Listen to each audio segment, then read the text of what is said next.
Bonjour à tous. Aujourd'hui, j'interviewe Virginie. Donc, on se connaît depuis déjà pas mal d'années, peut-être une quinzaine d'années à peu près. Oui, ouais, au Et moins, oui.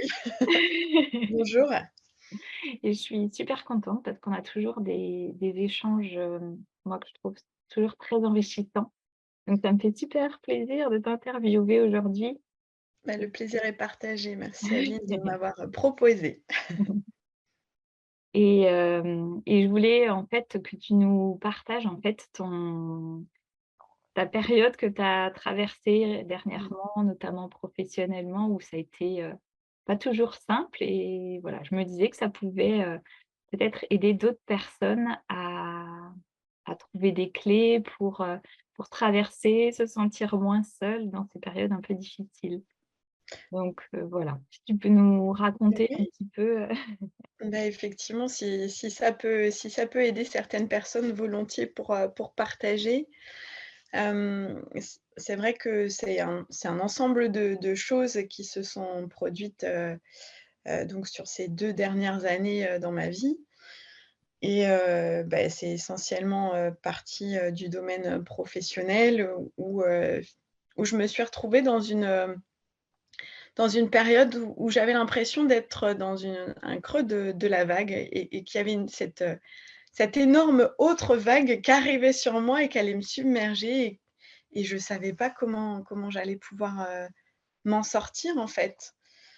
Hem, je pense que, c'est lié à il y a eu la partie, covid aussi qui a dû, ne pas aider, mais c'était, peut-être un peu en amont. Moi, j'ai été responsable d'une équipe, une petite équipe de, 4 personnes et heu et effectivement le management, à distance, dans le cadre de la période covid, n'était pas simple et d'autant enfin, je pense qu'il a été simple pour personne, mais tout ce qui est management de proximité, on n'y était pas préparé. Chacun l'a vécu un peu différemment, mais comme comme je suis quelqu'un qui a à cœur que tout se passe bien pour tout le monde, je pense que je me suis épuisée dans ça, à essayer absolument de dédier du temps, à chaque membre de l'équipe individuellement, puis collectivement. Je me suis vraiment, épuisée et puis, bon, bah, il y a eu toute cette période que tout le monde a connue où il y avait plus de frontières entre, le privé, le perso avec, bah, ces systèmes de visioconférence qui s'enchaînent et qui ont plus de limites, à s'adapter aux gens aussi de l'équipe bah, qui avaient leurs enfants à gérer donc on décalait les visios, pouvaient aller jusqu'à tard le soir, en fait. Donc il y avait plus de frontières non plus et puis, bah, ça a conduit à une forme de dépréciation de mes propres compétences, de mes qualités, une énorme perte de confiance en moi et j'avais l'impression que, oui, j'étais plus capable de faire face, en fait et donc ça a été une période, extrêmement difficile et en amont de ça, j'avais quand même des signaux, physiques. J'ai eu des périodes de vertige, j'ai eu des matins où j'arrivais pas du tout à me lever, mais alors pas du tout. J'avais envie, mais le corps il n'arrivait pas à bouger. C'est bon, là, ça m'a fait quand même un petit peu peur. Ça a commencé à me faire un peu peur, ces signaux-là. Mais on se dit toujours, «Bon, bah, c'est pas grave, je me repose un peu et puis ça passera, ça arrive qu'aux autres en fait», Heu, les gens, y associent le terme burn-out, moi j'avais l'impression que c'était pas pour moi, en fait. Et puis, bah, voilà, quand on est dans le creux de la vague, on a beaucoup de difficultés, je trouve, à s'en sortir, seul. C'est assez dur à avoir du discernement sur ce qu'on vaut, sur ce qu'on vaut vraiment, sur qu'est-ce qu'on pourrait faire et là, moi je trouve que, bah, j'ai été très bien accompagnée par mon entourage, par, mes amis.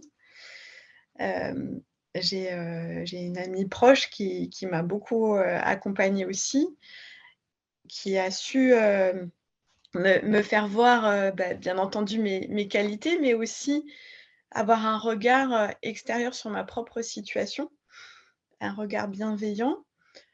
J'ai aussi, en parallèle de ça, j'avais fait appel à des organismes pour peut-être envisager, un bilan sur ma situation professionnelle et c'est pareil, je suis tombée sur une personne notamment, très, très bienveillante, à, ouais, peut-être, vraiment valoriser et ça fait du bien, hein, malgré tout, valoriser mes compétences, mon parcours, et à beaucoup me réconforter sur tout ça. Et puis, bien entendu, l'ensemble de mes amis, mon entourage, heu, qui m'ont aussi poussée peut-être à avoir une démarche, avec une psychologue, où j'ai pu, aussi un petit peu être accompagnée par rapport à tout ça. Donc c'est un ensemble de choses, mais je reste persuadée que, l'accompagnement, extérieur est important parce que je te dis quand on est au creux de la vague comme ça, je pense qu'on n'a plus le discernement qui va bien sur soi-même, sur comment s'en sortir. J'avais vraiment cette image de vague comme les surfeurs là qui m'arrivait dessus et j'allais plus pouvoir, et j'en rêvais même la nuit. Ah oui. Mmh. Et donc en fait, quand tu dis que tu étais dans le creux de la vague, ça voulait dire quoi? En fait, tu étais un peu, c'était un peu le flou, tu étais perdue, tu Mouais. submergée? C'était une période où j'avais beaucoup de travail, où j'étais perdue aussi dans mes propres missions. Hem Et puis oui, assez perdue aussi sur mes propres, compétences managériales et mes propres qualités. Donc c'était un ensemble, global, je dirais et même dans la vie personnelle, hein, c'est ouais, un p dans une moindre mesure, mais oui, un peu perdue aussi au niveau de ma place au sein de la famille. Les enfants grandissent, tu plus, tu plus la référence, en fait, quand les enfants grandissent aussi, donc ça, c'est aussi, une perte de repères, quoi. Mmh. Donc en fait, c'était presque dans les 2 sphères, tu avais des questions au niveau de ta place en fait Mmh. et de tes compétences et Oui, comment te repositionner, enfin tout à fait. Oui, oui, c'est ça. Alors je dirais qu'elle était quand même plus marquée, niveau, professionnel, bien sûr et l'accompagnement de mon entourage, de mes amis que j'ai cités, tout à l'heure, et également de l'organisme, heu, ça m'a permis d'être plus lucide sur ma situation. Ça, c'est déjà vraiment je trouve le point de départ pour pouvoir se reprojeter, avancer. C'est vraiment, bah, réaliser où tu en es et mmh qui tu es. Je pense que enfin, tu peux pas avancer si tu réalises pas la situation, en fait mh. et puis, ça m'a permis de me positionner, vis-à-vis de ma société. De leur demander d'abandonner, notamment cette, casquette managériale pour pouvoir me reconcentrer sur sur des missions, qui me non pas que la mission managériale me motivait pas, mais je pense que j'arrivais à un espèce d'essoufflement et puis il y avait un trop plein. J'avais vraiment beaucoup de charges de travail, beaucoup de casquettes, différentes à mener. Mais si tu veux, comme, ça a toujours été, construit comme ça dans l'entreprise, il y avait pas de remise en question de ce statut-là, on va dire. Sauf que, par rapport à comment ça avait été mis en place, les choses avaient extrêmement évolué. Hem, les missions se démultiplient. Moi, je trouve que malgré tout, avec la période, covid, le développement du télétravail, heu, les gens sont devenus beaucoup plus efficaces au travail, via ces conférences qu'on enchaîne, mais ça a démultiplié cette charge. Il faut être tout le temps disponible, tout le temps, heu, tout le temps dans l'action, en fait et moi, j'avais besoin de temps pour mûrir certaines décisions, pour, mûrir, pour a avancer, me mettre à fond dans un travail et pas le survoler. En fait, je m'y retrouvais plus dans tout ça et j'ai fait le bilan en me disant: «Mais je suis multicasquette, mais je survole tout» et ça me convenait plus, en fait. Mmh. Donc en fait, c'est comme si, tu as pris à un moment donné du recul et en plus tu as été hyper bien soutenue Mmh. et Ouais, entourée pour prendre ce recul et ça t'a permis d'avoir un peu plus de clarté sur ce que tu avais besoin peut-être tout à fait. et Oui. pour pouvoir mieux te positionner et savoir Oui, un peu mieux quelle place tu voulais prendre. tout à fait, oui. C'est pas forcément facile non plus parce que ça a conduit à, bah, à demander à ma société actuelle, où je voulais quand même rester, donc j'y suis toujours, et j'y suis, pleinement contente d'y être, mais ça a demandé à ma société actuelle de me repositionner et si tu veux de laisser cette place de management et au final, c'est quelqu'un que j'encadrais qui est devenu, mon responsable, on va dire, donc c'est pas une décision facile, heu, ni pour moi, ni pour la société parce que ça remet en question beaucoup de choses et c'est vrai que pour ça, ils m'ont entendue, hem, mais ça nécessite aussi, de rabattre un peu son ego, je vais dire, de te remettre, dans une position où qu'est-ce qui fait faire le bilan, fait qu'est-ce qui fait sens pour toi et où tu serais le mieux? Et de te détacher aussi du regard des autres, l'éventuel, parce que voilà, oui, je te cache pas que j'en ai essuyé, hein, de critiques, de manque d'ambition, de, c'est pas le sens de l'évolution. C'est vrai que ça nécessite, d'être humble vis-à-vis de ta situation. Mais si tu veux, j'étais tellement, dans une situation de détresse que j'étais prête à tout ça et clairement, quand je regarde le cheminement, c'était le bon choix, la bonne décision et je remercie vraiment tous ceux qui m'ont accompagnée et même cette ouverture d'esprit de ma responsable à l'époque, d'avoir entendu ça. De toute façon, elle m'avait dit à un moment donné, «Si on ne fait pas ça, bah, je te perds», donc en termes de ouais, moralement, mais aussi, ben, tout ce qui se déclenche derrière un burn-out, on va dire, donc Mmh. Mais tu disais là tout à l'heure que l'entreprise t'a repositionné, mais en fait, c'est aussi parce que toi, tu t'es repositionné tout à fait, j'ai et fait que la demande. Ça vient jamais tout seul, hein. Je pense que ça, ça, il faut le comprendre, je pense que c'est vrai partout. Si toi, tu es pas proactif dans tes souhaits de changement, d'évolution, ça te tombe pas dessus. Mais Mmh. c'est vrai pour beaucoup de choses dans la vie, je pense. Oui, c'est vrai.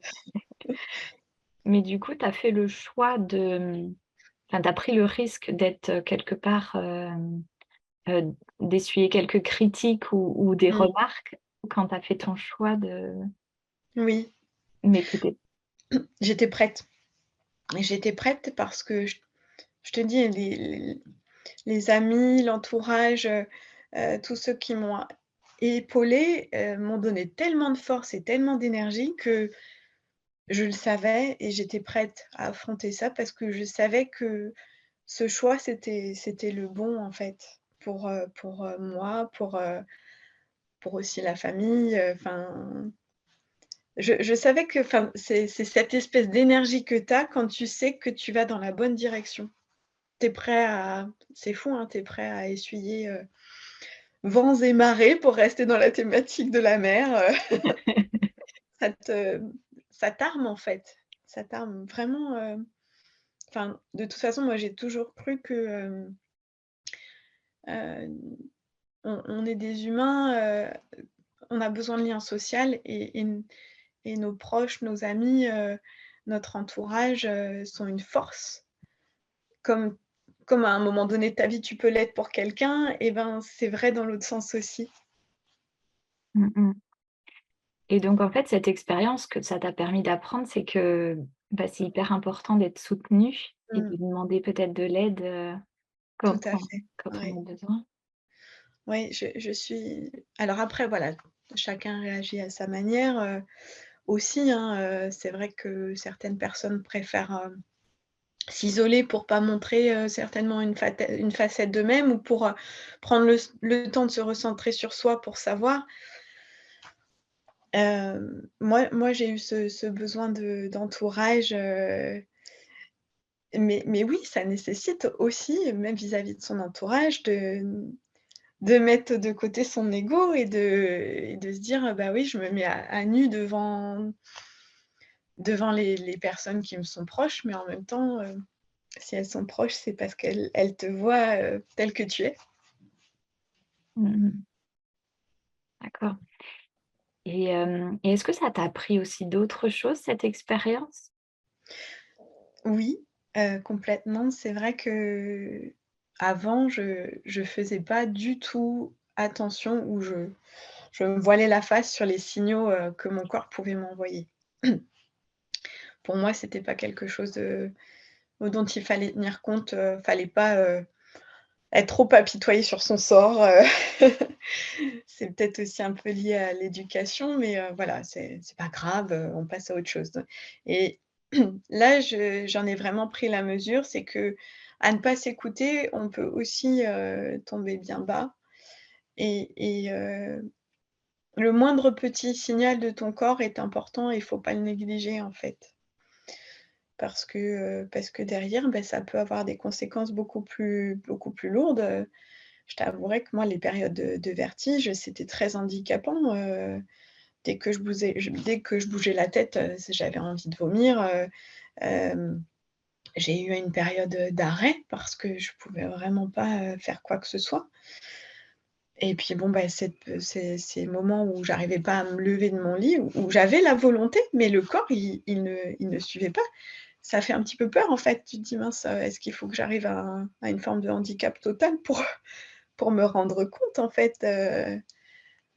Donc là, non, j'essaye de faire vraiment attention à me soigner, à m'écouter, chose que je ne faisais pas du tout auparavant. Et puis, j'ai aussi appris, il y a une amie qui avait traversé un burn-out avec qui j'ai beaucoup, beaucoup échangé aussi, qui a été là, je dirais, à temps parce que son expérience m'a servi, donc je trouve ça très important, qui m'a dit, une phrase, de manière assez anodine, mais qui m'a dit: «Mais qu'est-ce que tu cherches à prouver aux gens? C'est une fois que tu auras compris que tu as rien à prouver, tu fais ce que tu as à faire et du mieux que tu peux, mais attends pas de reconnaissance de leur part ou que leur regard, t'apporte une forme de valorisation». Heu, Quand elle m'a dit ça, ça a fait écho, parce que c'est peut-être aussi ce que je recherchais et du coup, je l'ai toujours en tête si tu veux et ça me porte. Je me dis: «Mais voilà, je fais ce que je peux, j'avance. Tant pis si ça plaît pas ou bah, voilà, j'aurais fait ce que je peux, j'ai rien à me reprocher et je cherche pas à ce que, les gens, me considèrent comme, waouh, la meilleure du monde, quoi et ça, ouais, ça m'a beaucoup fait évoluer. Mmh. Que tu penses que, tu étais très sensible au regard des autres, en fait? Dans le cadre professionnel, oui. Dans le cadre professionnel, la moindre critique, j'avoue me touchait et je me disais: «Ah bah, ça, j'ai pas fait ça bien, faut que je fasse mieux la prochaine fois». Tu vois? Et c'était vraiment de la flagellation, quoi, mais même la petite remarque anodine, je la prenais très à cœur et ça, alors est-ce que c'est aussi, l'expérience que j'ai vécue et l'âge, hein, les 2 les 2 mêlés quand tu avances, tu vois aussi, tu prends un peu plus de recul. Ça, j'y travaille, à ne plus me faire, embarquer, dans un sentiment hem, de manque de manque de confiance en moi, enfin, à me faire embarquer dans ce manque de confiance en moi, vis-à-vis de ces critiques. Mmh. OK. Et qu'est-ce qui était le déclencheur pour que tu réagisses? Parce que ton corps t'envoyait plein d'alertes. Est-ce que Mmh. c'est quand au moment où tu te levais plus ou il y a eu d'autres choses? Oui, j'avoue que le moment où je me levais plus m'a vraiment fait peur, vraiment et je pense que c'est l'association des 2. C'est, les propos de cette amie, qui m'a vraiment, alertée sur, le fait qu'il fallait que j'agisse, que c'était à moi de me positionner si je voulais sortir de tout ça. Donc tu vois, les deux en parallèle m'ont fait réagir. Me dire: «Allez, j'y vais, je demande à changer, je cadre tout ça et c'est à moi de changer de positionnement». Mmh. Donc c'est un peu comme si avant tu subissais, puis à un moment donné tu as dit: «Stop, Tout je à fait. je veux Ouais, plus et je vais faire en sorte de changer les choses». ouais, tout à fait. Non, c'est complètement ça. Je suis passée de la position un peu, de victime, on va dire, à cette position, je reprends en main, ma vie professionnelle, ma vie tout court et j'avance parce que c'est comme ça qu'on construit. Mmh. Mais je te dis avant, faut quand même passer par cette étape. Avant de pouvoir faire ça, faut quand même passer par cette étape un peu bilan où j'en suis, qu'est-ce que je vaux? Et là, si tu es pas enfin pour moi, hein, si tu es isolé, c'est pas facile, enfin, tu es pas très lucide sur toi-même. Mmh. C'est comme si en fait tu avais presque un voile, Mmh, négatif, sur ta vie presque, hein. c'est ça. Ouais, c'est ça. OK. C'est ça parce que je me retrouvais dans une situation où, j'avais beaucoup de charges, j'arrivais pas à gérer, j'avais des remarques négatives. Mmh. Donc tu sais, tu as tout ça qui t'arrive, tu dis: «Bah, je suis pas bon quoi, ça marche pas». Mmh. Et aujourd'hui, tu as l'impression que tu en es sortie ou tu es encore en chemin ou comment ça se passe pour toi?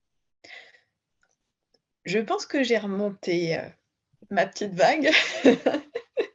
Je suis en train de surfer dessus et que c'est jamais c'est pas comme la mer, hein, c'est jamais plan, c'est jamais, linéaire, on va dire et que c'est un cheminement, à faire au quotidien. Mais mais voilà, je suis quand même beaucoup plus lucide sur ce que je vaux, sur ce où je veux aller, sur ce que je veux construire. Mais voilà, c'est au quotidien à te rappeler, bah, cette petite phrase de mon ami, c'est se rappeler, ton positionnement par rapport, aux autres au niveau du travail, par rapport aux autres au niveau de la famille, c'est, voilà, c'est des choses, des petits rappels à faire au quotidien, se recentrer sur toi aussi, régulièrement pour, pas te perdre.